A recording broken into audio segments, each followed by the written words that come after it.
Mesdames, Messieurs, bonjour.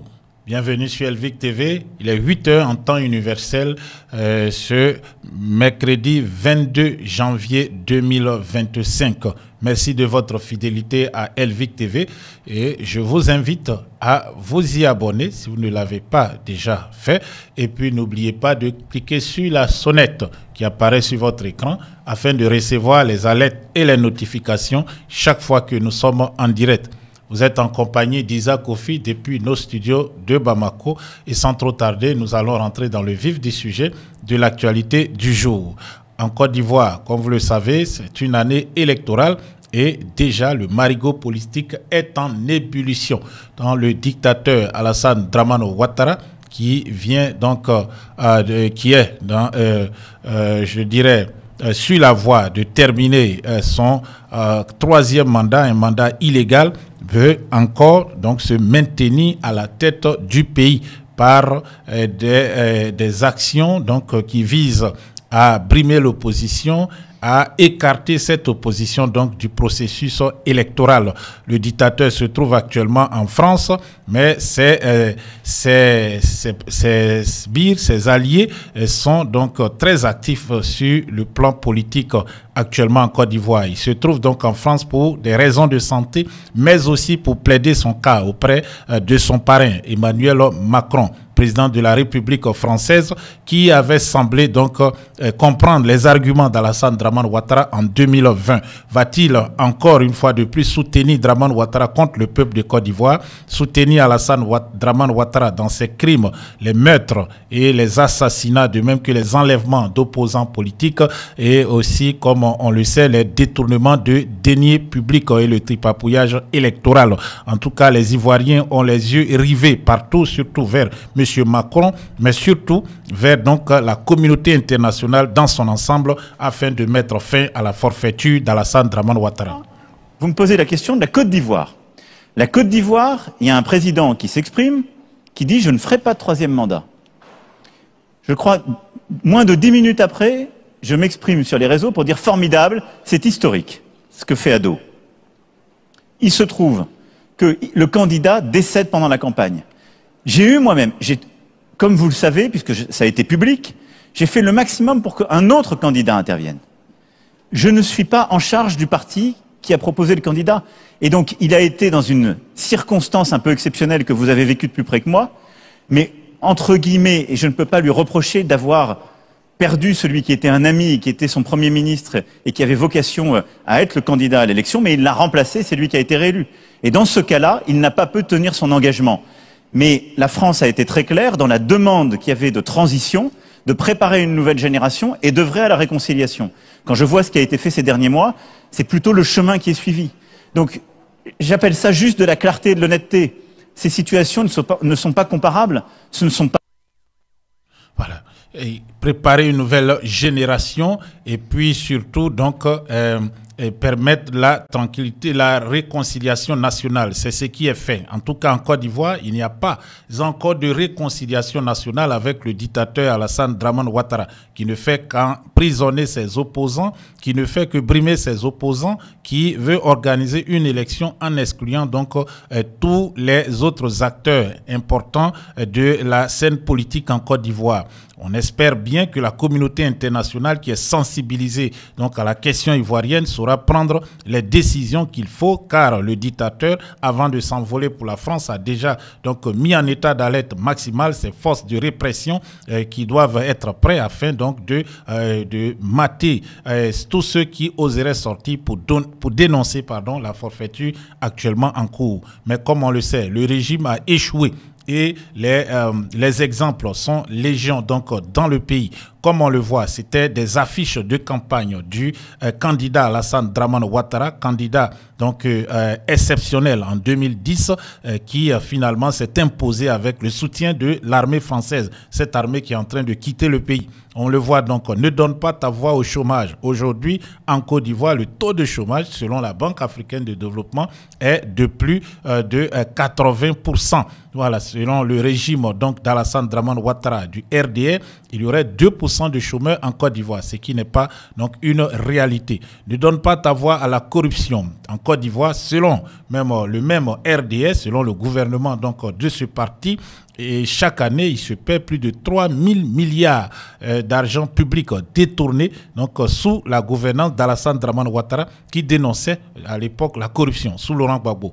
Mais sous son régime, plus d'argent est détourné. C'est l'équivalent, dirais-je, l'équivalent plus 50% de la dette de la Côte d'Ivoire lorsqu'il accédait au pouvoir. Cette dette s'élevait à 2000 milliards de francs CFA. Après donc le fameux PPTE qui a permis à la Côte d'Ivoire de répartir sur de nouvelles bases et qui a permis à Alassane Dramane Ouattara d'emprunter plusieurs milliers de milliards. L'argent total emprunté se chiffre à 35 000 milliards. C'est une dette astronomique, une dette énorme pour un petit pays où, je le disais tantôt, le taux de chômage se situe à 80%.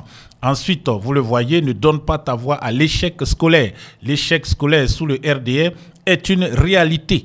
Pourtant, c'est ce parti qui prônait donc, une politique éducative ou qui disait voilà, avoir une politique éducative. Pour cela, les parents d'élèves devaient s'orienter ou orienter leur choix vers lui. Mais la réalité est bien triste. On l'a vu récemment dans certains quartiers de la ville d'Abidjan, le quartier UP de Cocody, au collège moderne de Cocody, Angré, les enfants sont assis à même le sol pour prendre des notes pour la classe. C'est une situation triste à l'intérieur du pays. Elle est encore plus dramatique car il n'y a souvent pas d'école. Les parents d'élèves doivent envoyer leurs enfants sous des apatams, des abris souvent de fortune, où des bénévoles y donnent l'instruction. Mais l'État de Côte d'Ivoire dit avoir un budget de plus de 1000 milliards de francs CFA pour l'éducation nationale. Ensuite, au niveau du secondaire, comme vous le voyez donc, le taux de réussite aux examens scolaires est le plus bas de toute l'Afrique. Un taux qui se situe souvent autour des 20% et que le ministère doit souvent augmenter, repêchant des milliers, des dizaines de milliers d'enfants qui n'ont pas le niveau requis pour passer en classe supérieure. Ensuite, au niveau universitaire, avec la dissolution de la FESI, le syndicat étudiant qui défendait les droits donc, de ces étudiants qui, pour certains, sont plus proches, je dirais, du marché de l'emploi que ceux du secondaire et autres, il y a actuellement presque plus personne pour défendre les intérêts des étudiants sur les campus universitaires de Côte d'Ivoire.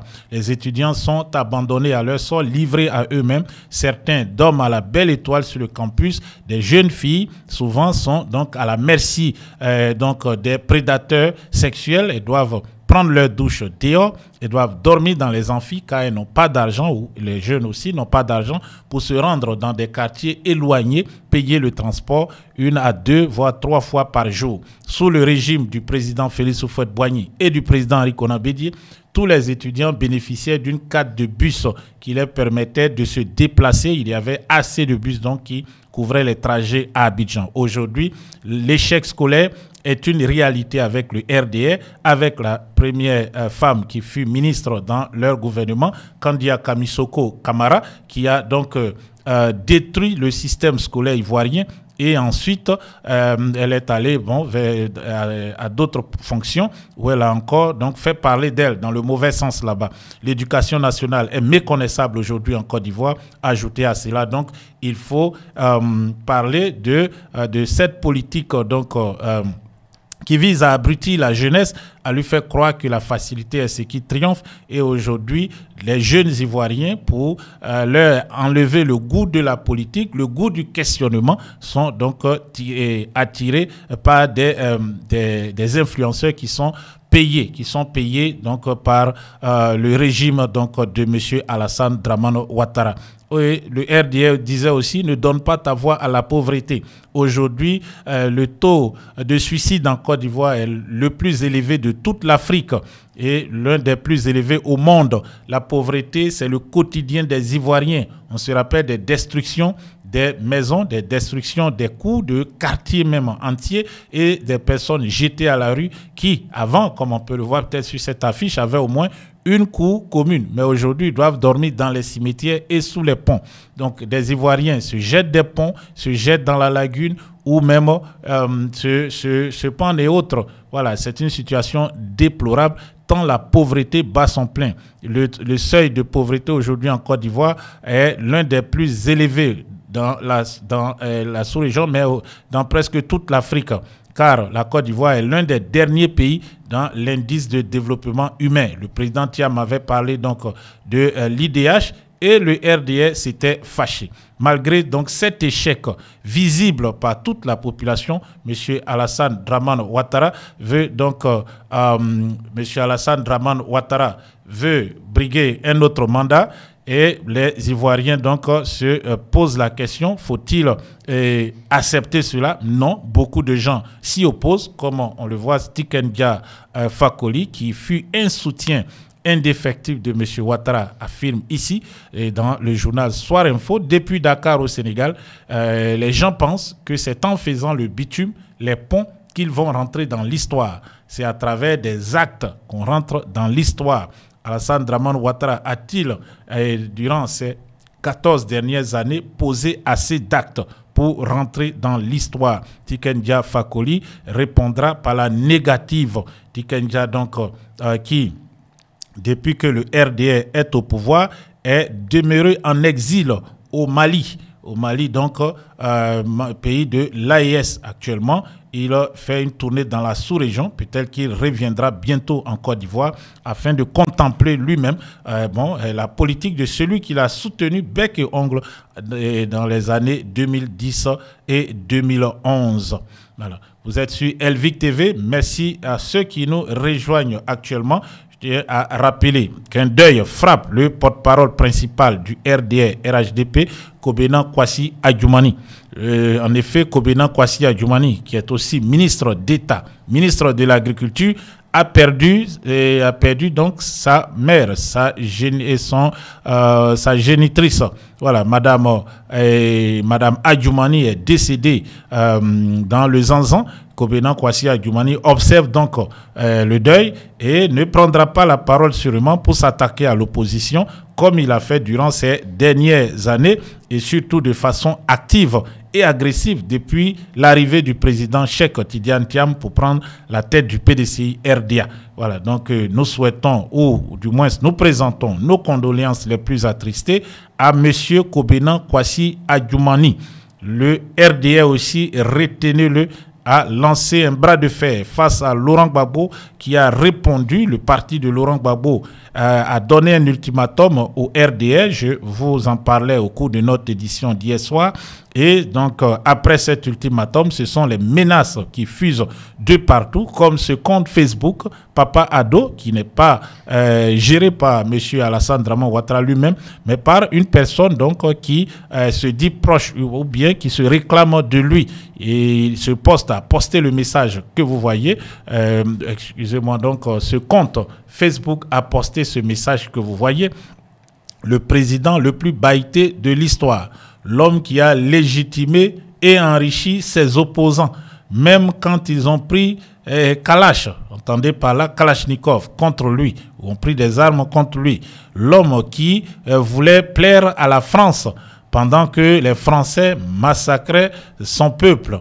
L'homme qui a violé la Constitution pour organiser sa propre chute. C'est parce que, bon, c'est parce que on t'a pas, entendez par là, c'est parce qu'on t'a pas tué, on t'a pas assassiné encore, Mogo, soyez là. Vous avez compris, donc ce sont des menaces à l'endroit du président Laurent Gbagbo. Je rappelle que son parti a affirmé donc il y a de cela quelques jours que si d'ici fin mars le nom du président n'était pas sur la liste, bon, ils n'ont pas dit ce qu'ils feront, mais cela démontre que le PPACI est déterminé à aller jusqu'au bout. Et depuis donc cette affirmation, les menaces fusent de partout. On a vu donc avec ce compte Facebook. Et puis bon, ce sont aussi des porte-paroles officiels tels que Mamadou Touré, qui est le porte-parole adjoint du RDR-RHDP, qui sera très actif sur le terrain, pendant que Kobenan Kwasi Adjoumani est en train donc de vivre son deuil, la perte de sa mère. Donc Mamadou Touré, qui est aussi ministre de la jeunesse et aussi président du conseil régional de Daloa, donc de Haut-Sassandra, a affirmé ceci: Laurent Gbagbo ne sera pas inscrit sur la liste électorale à cause de son implication dans la casse de la BCEAO. On verra ce qu'il va faire. Nous sommes sereins pour la suite des événements.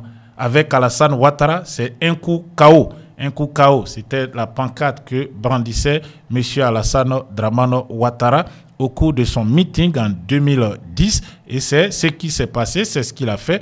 Donc l'opposition avait boycotté l'élection. Dramane Ouattara était face donc à Kwadjo Konan Bertin, qu'il a, selon lui, battu dès le premier tour. La fraude consommée, l'opposition créa le CNT et dans ce CNT vont s'infiltrer des traites qui vont donc faire échouer cette action de l'opposition visant à mettre fin à la dictature et à la forfaiture. Et nous sommes en 2025, un des acteurs du CNT, le président du Front populaire ivoirien, M.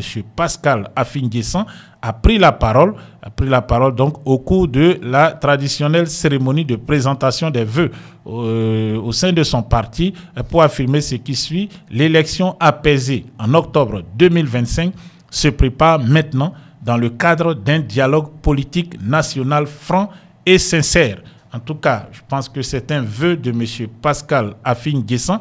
En effet, il n'y a aucun dialogue politique actuellement en cours en Côte d'Ivoire. L'opposition a réclamé corps et âme ce dialogue politique, mais le RDR s'y oppose. S'y oppose car le dialogue politique sous-entendra qu'il faut réformer la commission électorale indépendante. Il faut aussi réformer, on va dire, les CEI locales, ensuite réviser et auditer la liste électorale.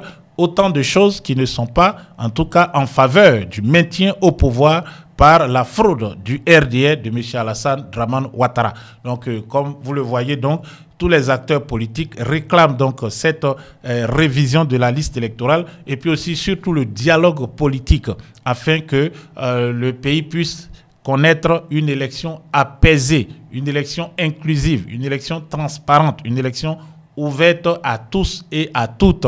Et le pouvoir est, en tout cas, sur, je dirais, d'autres champs, sur d'autres longueurs d'onde. Ils ne parlent pas le même langage, le pouvoir et l'opposition dans ce cas. C'est un bras de fer donc, qui est lancé. Donc l'opposition est vent debout contre le dictateur affaibli. C'est d'ailleurs le titre de ce direct. Et les députés du PDCI-RDA se sont réunis donc avant-hier à la maison du parti. Ils ont produit une déclaration très ferme, une déclaration qui invite le régime à prendre ses responsabilités pour organiser le dialogue politique. Et puis n'oubliez pas, le président du PDCI et le porte-parole, M. Brendoumi Soumaïla, avait annoncé que plusieurs députés souhaitaient rejoindre les rangs du parti du PDCI-RDA. Est-ce que si l'opposition venait à être majoritaire au Parlement, les choses ne vont pas s'accélérer? Donc, dans ce cas, donc, en défaveur du régime actuel et en faveur du peuple de Côte d'Ivoire et de l'opposition. La question est posée. L'opposition, du moins les députés du PDCI-RDA réclament une chose très simple. Ils mettront tout en œuvre pour que M. Alassane Dramane Ouattara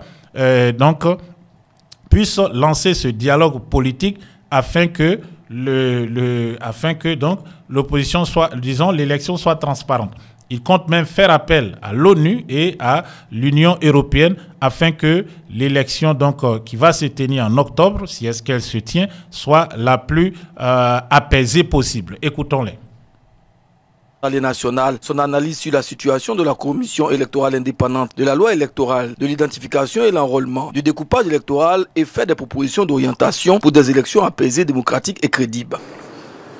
2025 sera une année extrêmement importante pour notre pays. Le groupe parlementaire PDCI-RDA, en liaison avec le parti, a vraiment la volonté de jouer sa part pour que notre pays ait des élections libre, transparente, apaisée, crédible, pour une fois, dans notre pays. Et je voudrais en introduction rappeler simplement quelques mots. Que l'histoire récente de notre pays est malheureusement marquée par des violences à répétition qui ont fait de nombreux morts, de nombreux blessés, avec pour conséquence des traumatismes graves parmi les populations de notre pays, couplés avec des fissures profondes dans l'unité de la nation. Il est plus qu'urgent de prendre les dispositions nécessaires pour éviter à notre pays, la Côte d'Ivoire, une nouvelle explosion sociale qui, si l'on y prend garde, renforcera l'instabilité de la sous-région. Il est donc impératif d'agir en activant tous les leviers qui peuvent contribuer à l'organisation d'une élection présidentielle transparente et paisible dans un climat apaisé en octobre 2025. C'est dans ce cadre exclusif que le groupe parlementaire PDC-RDA à l'Assemblée nationale a initié et poursuivra ses tournées auprès des ambassadeurs accrédités en Côte d'Ivoire ainsi qu'auprès des parlementaires des institutions européennes et américaines. Il s'agit pour nous de sensibiliser les partenaires stratégiques de notre pays sur les menaces qui pèsent sur la prochaine élection présidentielle d'octobre 2025. D'obtenir leur appui pour l'instauration urgente d'un dialogue inclusif pour le traitement de toutes les questions inhérentes à l'organisation de la prochaine élection présidentielle. Nous voulons solliciter un appui spécial de l'ONU, de l'Union européenne pour le renforcement de la sécurité pendant la prochaine élection présidentielle en Côte d'Ivoire. Le groupe parlementaire PDC-RDA à l'Assemblée nationale voudrait, en complément de toutes les démarches engagées par le président de notre parti en liaison avec les partis d'opposition, lancer encore ici un appel solennel au président de la République, chef de l'État, qui a la responsabilité première de la construction et de la préservation de la paix dans notre pays, de prendre urgemment les dispositions nécessaires pour engager le dialogue politique fraternel que chacune de nos compatriotes appelle de leur voix, que toute la nation et les partenaires de la Côte d'Ivoire attendent aussi impatiemment. Il est encore temps d'agir pour préserver et réactiver ensemble le peu de leviers qui nous reste pour tracer ensemble le chemin d'un nouveau destin pour notre pays, la Côte d'Ivoire. Nos contributions doivent être proportionnelles aux souffrances de nos populations ainsi qu'à l'énorme retard qu'accuse notre pays à cause des nombreuses crises que nous avons traversées. Il est encore temps d'agir. Le groupe parlementaire PDC-RDA voudrait vous présenter maintenant son analyse de la situation de la CEI, la loi électorale et faire des propositions d'orientation comme élément introductif à sa contribution au dialogue politique qui se mettra en place. Ces éléments qui alimenteront un important séminaire, qui ont alimenté un important séminaire organisé avec l'appui d'une organisation internationale, ont abouti à 2 propositions de loi que nous sommes disposés à verser à la contribution de notre parti, le PDC-RDA, au dialogue politique. Tout devient malheureusement urgent. Dans la hiérarchisation de l'urgence, le groupe parlementaire PDCI veut aussi lancer un appel au président de la commission électorale pour la mise en œuvre de la loi électorale, la révision électorale pour l'ensemble pour l'année 2025. Relativement à la commission électorale indépendante CEI, le groupe parlementaire PDCI-RDA a fait le constat d'un déséquilibre de l'institution avec une surreprésentation du RHDP parti au pouvoir et pose le problème de son indépendance vis-à-vis de l'exécutif. Sur la question de la commission électorale indépendante, il a été question du déséquilibre de la composition de cette institution. En effet, le RHDP, actuellement au pouvoir, est surreprésenté dans la commission centrale et dans les commissions locales. En fait, quand on analyse la situation, aujourd'hui, 15 membres de la commission centrale sont proposés par le parti au pouvoir. Et seulement 3 membres sont proposés par les partis d'opposition. Et ensuite, on retrouve dans la commission des représentants des partis politiques qui n'ont aucun élu au Parlement, ni même dans les collectivités territoriales. Ça pose un sérieux problème et ça cause réellement un déséquilibre parce que nous pensons que ces représentants qui ne sont pas des partis politiques représentés au Parlement sont seulement des instruments que le pouvoir utilise pour augmenter arithmétiquement le nombre de ses représentants et donc faire passer ces messages. En plus, une commission comme la Commission des droits de l'homme, elle est... Ah oui, cette commission donc est une commission qui également est indiquée, a été désignée pour participer à l'observation des élections. Tout ceci donc marque un réel déséquilibre qu'il faut corriger. S'agissant de l'indépendance de la CEI, le président de la République, président du RHDP, est représentant à un représentant à la Commission centrale. Le ministre de l'Intérieur, les membres du gouvernement, les préfets, les sous-préfets, qui sont les représentants du président de la République, sont à tous les niveaux, que ce soit au niveau central, que ce soit au niveau local, sont représentés. Ce qui fait douter un peu véritablement de l'indépendance de cette commission. Nous avons des retours d'informations, nous avons des retours des précédentes élections qui ont eu lieu. On a constaté que 100% des membres du corps préfectoral ont voté en faveur des candidats qui étaient candidats à la présidence des commissions locales. 100%. 99,97% ont voté pour les candidats RHDP pour poste de vice-président. Et la plupart des commissions aujourd'hui locales sont dirigées par le RHDP. Et vous voyez véritablement qu'il n'y a pas d'indépendance à ce niveau. Donc nous constatons que la CEI est complice activement de la manipulation des résultats électoraux en faveur des candidats proches du pouvoir. C'est vraiment important à noter. Les documents de vote, même quelquefois produits, ne sont pas sécurisés. On a participé à des votes où on nous a dit que les stickers manquaient et qu'il fallait absolument qu'on vote, malgré tout. Donc les documents ne sont pas sécurisés. Le mauvais fonctionnement des appareils que nous avons dans les bureaux de vote, à partir de 11 h, on dit les appareils ne fonctionnent plus. Donc il faut voter et ça favorise le bourrage des urnes. La corruption des représentants dans les bureaux de vote, tout ça ne nous amène pas à penser que véritablement le climat électoral est sain et apaisé. Alors nous avons quelques propositions que nous faisons sur la question, s'agissant par exemple du rééquilibrage des représentants.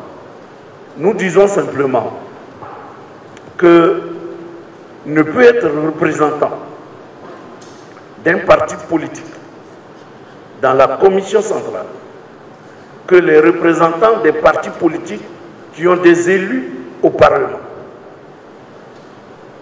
Que les représentants des partis politiques qui ont des élus au Parlement.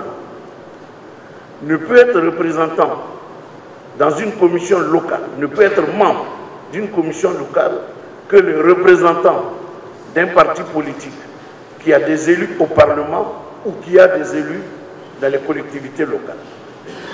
Ceci permettrait d'équilibrer un peu et avec une certaine justesse d'avoir des membres qui ont une certaine légitimité. Et il faut retirer de la commission centrale des représentants dits de la société civile qui sont affiliés au pouvoir et qui ne travaillent que dans ce sens. L'indépendance, la question de l'indépendance de la commission électorale, il faut réduire l'influence du président de la République, président d'un parti politique, qui, avec les démembrements, les préfets, les sous-préfets, vraiment rend la commission pas vraiment indépendante, comme on aurait pu le souhaiter. Parce que ces représentants votent toujours dans le sens, comme on vient de le voir, dans le sens du pouvoir. Et nous pensons qu'il peut, et c'est quelque chose que nous devons exiger, que nous devons faire ensemble, il est possible qu'on puisse élire les organes, les membres des organes exécutifs par appel à candidature. Ce n'est pas mauvais, ce n'est pas une expérience que la Côte d'Ivoire n'a pas encore tentée. Donc il serait préférable qu'on réellement pense à crédibiliser cette commission en faisant en sorte que les membres qui y sont les membres qui ont une certaine légitimité. En retour d'expérience, nous avons de nouveaux outils fiables aujourd'hui pour les élections dans les bureaux de vote. Et nous avons remarqué également que ceux qui sont les représentants de la CEI ne peuvent pas faire l'objet de sanctions pénales. On n'a aucun texte, aucun document qui peut dire que si, en cas de non-respect de la loi, les membres peuvent faire des sanctions pénales. Cette disposition n'existe pas. Donc ça rend les membres libres de leurs actes. Et vous avez vu dans beaucoup d'élections, à Grand Bassam, à Port-Boué ailleurs, où des gens fuient avec les urnes et après on ne voit absolument rien venir de là. Indépendance de la CEI, poursuite pénale, proclamation des résultats et le parrainage. Les décisions de la CEI sont sous le contrôle du gouvernement, d'où une réécriture de la loi électorale. La loi électorale qui prévoit actuellement est donc une ordonnance, c'est l'ordonnance 2020-356 du 8 avril 2020 et qui, dans sa conception même, ne rend pas la CEI indépendante. Je lis quelques alinéas pour que vous puissiez comprendre. Je lis quelques articles. L'article 22, alinéa 2, dit « Les spécifications techniques ainsi que le nombre des affiches, enveloppes et bulletins de vote sont fixés par décret, pris en Conseil des ministres sur proposition de la commission chargée des élections. » Article 23, alinéa 3. Les conditions d'établissement de la liste des imprimeurs sont fixées sur proposition conforme de la commission chargée des élections par décret pris en Conseil des ministres. Tout ceci, vous l'aurez compris, je crois, découle du fait que la CEI elle-même n'a pas d'autonomie financière. Et ça vraiment entache véritablement l'efficacité de cette institution parce qu'elle est obligée de se référer au gouvernement, elle donne un avis et si l'avis est simple, le gouvernement peut ne pas respecter cet avis.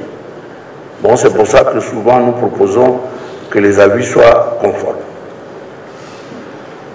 Les poursuites pénales, je viens d'en parler, donc on ne peut pas poursuivre parce qu'il n'y a aucun texte qui le dit. Et on arrive à la proclamation des résultats. Le processus de dépouillement des proclamations des résultats, bureau de vote par bureau de vote, ne sont pas élaborés clairement. Tout à l'heure, nous allons faire des propositions. Et la question des parrainages. Le parrainage des candidatures à la présidence, les partis d'opposition ont toujours dénoncé cela. Et nous pensons que c'est les arguments avancés pour le rejet de certaines candidatures prêtent justement des doutes dans le système de parrainage. Donc la CEI est activement complice de la manipulation des résultats électoraux, le mauvais fonctionnement des appareils, la publication des résultats, parfois assez souvent d'ailleurs, non conformes. On a vu le cas de Bassam, de Port-Boué un peu ailleurs. Et tout ça n'amène pas à penser que si ces dispositions ne sont pas changées, nous pouvons avoir des élections réellement crédibles. Quelques propositions. Il faut rendre la CEI plus indépendante en lui donnant son autonomie financière. Nous pensons que tout découle de là. Et si ce n'est pas le cas pour l'instant, que toutes les décisions ou les avis de la CEI soient des avis conformes qui contraignent le gouvernement à réellement agir dans le sens des avis de la Commission. Solution pour la proclamation des résultats. Le PDCI-RDA insiste pour que les résultats soient donnés bureau de vote par bureau de vote. Mais quand nous disons cela, on dit actuellement c'est bureau de vote par bureau de vote. Mais nous disons seuls les résultats donnés dans un bureau de vote doivent être ceux qui sont pris en compte pour la proclamation de celui pour dire que tel ou tel candidat a gagné. Et nous allons plus loin.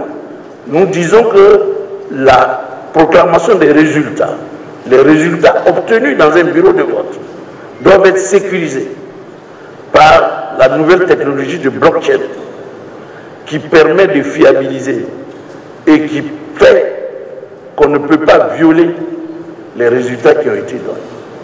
Donc la compilation ne serait qu'un simple exercice arithmétique. Compiler Port-Boué, compiler Marcory, sans qu'il y ait une manipulation, parce qu'on aura sécurisé par blockchain les résultats que nous avons obtenus dans chacun des bureaux de vote. Et le parrainage, nous pensons qu'il faut abandonner complètement le système de parrainage. Ça ouvre la porte à toutes sortes d'interprétations ou même d'élimination de candidatures, où par exemple on dit si un parrain a parrainé 2 candidats à la fois, donc on peut invalider une candidature. Vraiment, ça prête à interprétation et pour être plus transparent et clair, il vaut mieux abandonner simplement, et le PDCI-RDA souhaite que cela soit complètement abandonné. Relativement à l'identification et à l'enrôlement électoral, le groupe parlementaire PDCI-RDA à l'Assemblée nationale a dénoncé une période de révision de la liste électorale 2024 non consensuelle avec les partis politiques de l'opposition et la société civile. Les députés du PDCI-RDA exigent donc un audit de la liste électorale actuelle pour non-fiabilité. Sur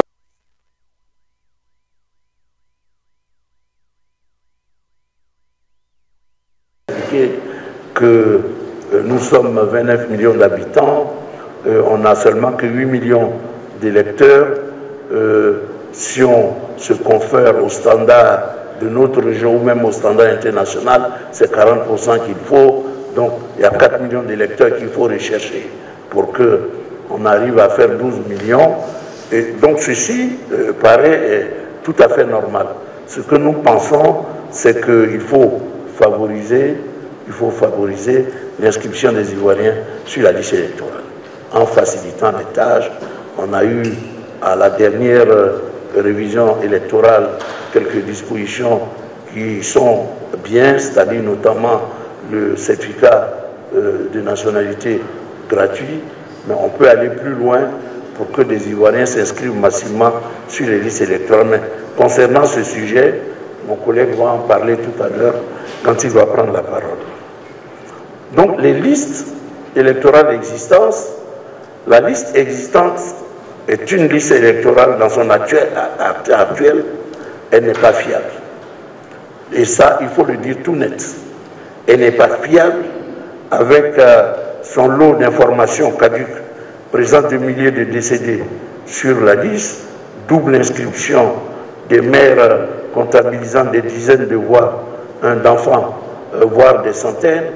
Et moi, personnellement, je suis député d'une circonscription qu'on appelle la circonscription de Bougui. Dans ma circonscription, il y a 2 centenaires. Il y a une dame à Ziguidia qui a 104 ans et il y a un monsieur à Djibadougou qui a 124 ans. J'ai demandé à voir ces centenaires parce que les centenaires dans ma circonscription, j'ai de la chance, mais j'ai demandé à les rencontrer, mais ces gens n'existent pas. Ils ne sont même pas morts. mais il n'existe pas. Donc, ceci nous amène naturellement à penser qu'il peut y avoir des personnes fictives sur la liste électorale dont il faut faire l'audit. Il faut en faire l'audit.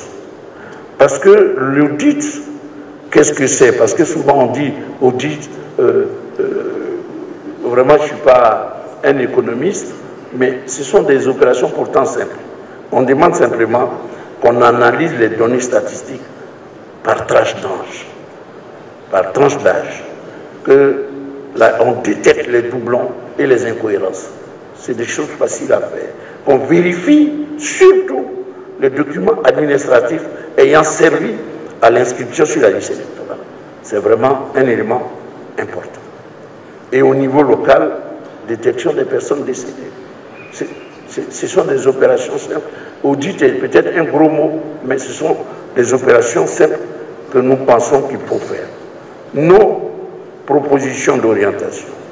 Nous pensons qu'il faut engager, par l'intermédiaire d'un organisme indépendant mandaté à cet effet, l'audit de la liste électorale sur la base d'un cahier de charges validé par toutes les parties en présence.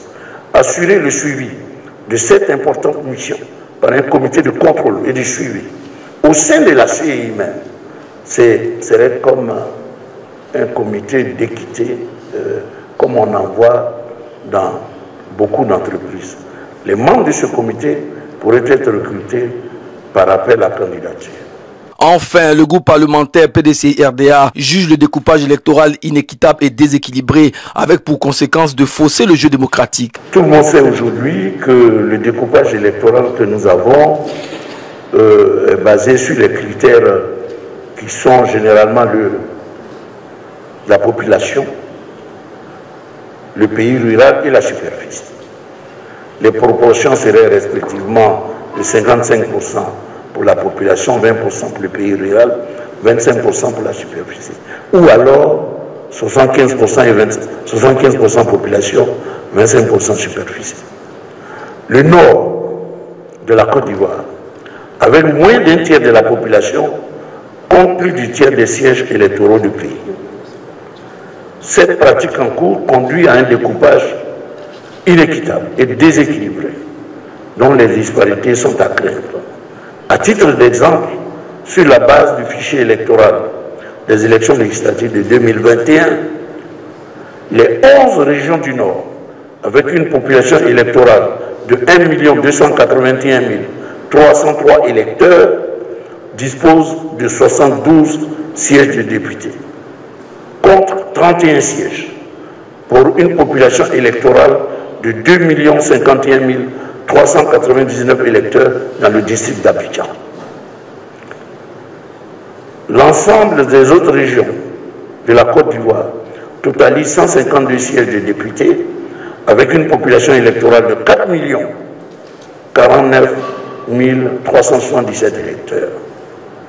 Quand on sait que les circonscriptions du Nord constituent un bastion quasi exclusif du RHDP, parti au pouvoir, le jeu démocratique se trouve ainsi totalement faussé, avec une Assemblée nationale aux mains du pouvoir en place qui ne reflète pas réellement la réalité sociologique de notre pays. Quelques propositions. Une proposition consisterait par exemple à préserver les acquis actuels avec un réajustement sur la base de 1 siège pour 22 000 électeurs en moyenne, avec pour conséquence l'augmentation du nombre de députés actuels. Une autre proposition consisterait, à partir du nombre actuel de députés, à privilégier un équilibre sur la base de la population uniquement. Donc cette question cruciale, qui est au centre du fonctionnement démocratique des institutions de la République, serait également abordée dans le cadre d'un dialogue politique que nous appelons de nos voeux.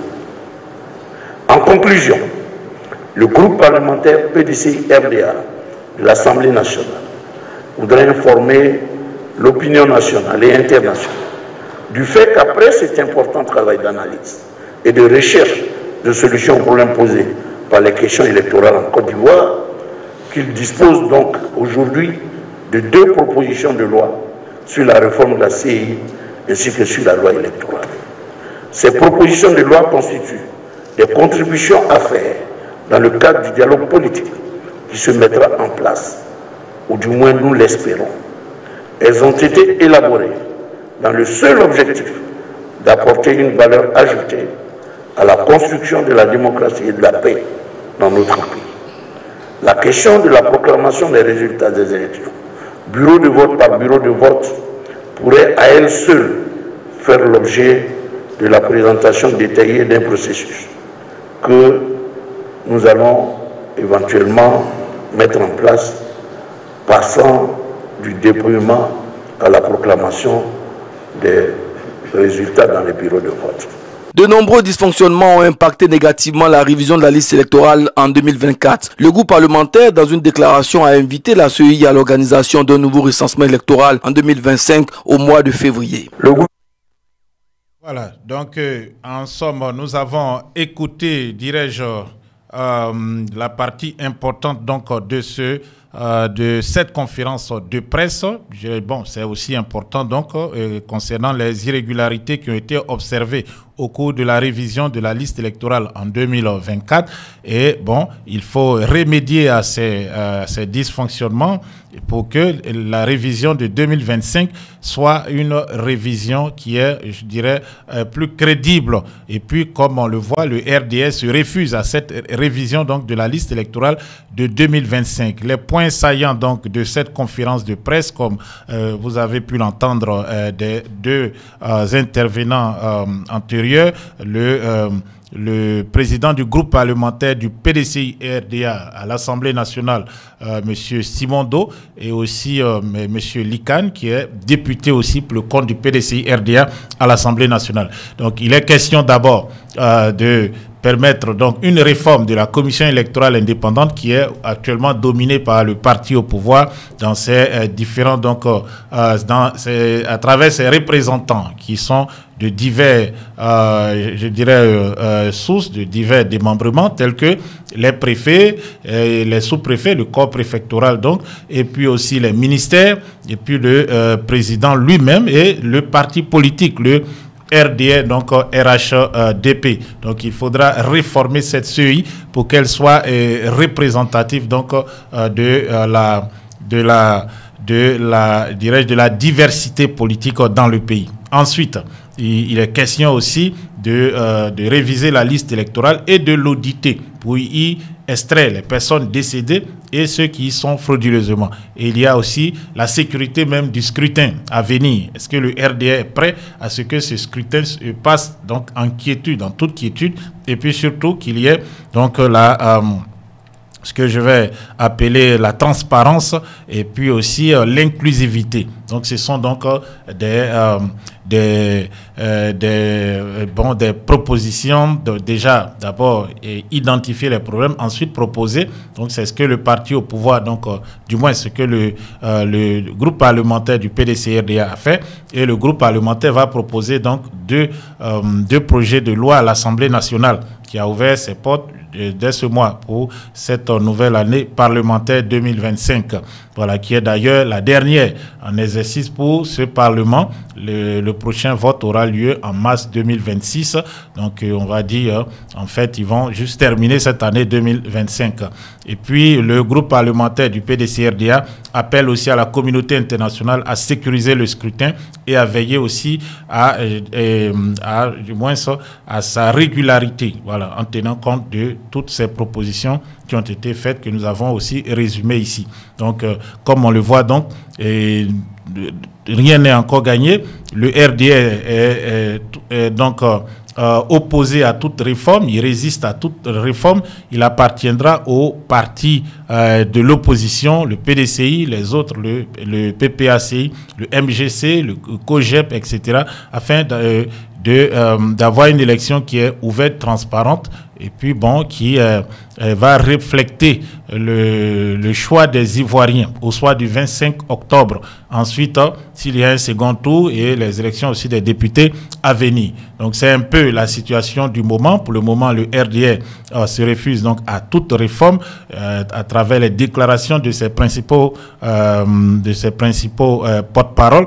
On note donc une volonté manifeste de déjà peut-être d'engendrer le chaos dans le pays en engageant un bras de fer avec certains partis de l'opposition, dans ce cas le PPACI, et puis aussi en trichant et puis en utilisant des forces de défense et de sécurité, les préfets, etc., pour brimer toute contestation qui viendrait de la part de l'opposition et de la société civile. Restez à l'écoute de nos programmes. Nous reviendrons sur ce sujet et sur bien d'autres au cours de nos prochaines éditions. C'était Isaac Kofi depuis nos studios pour Elvic TV.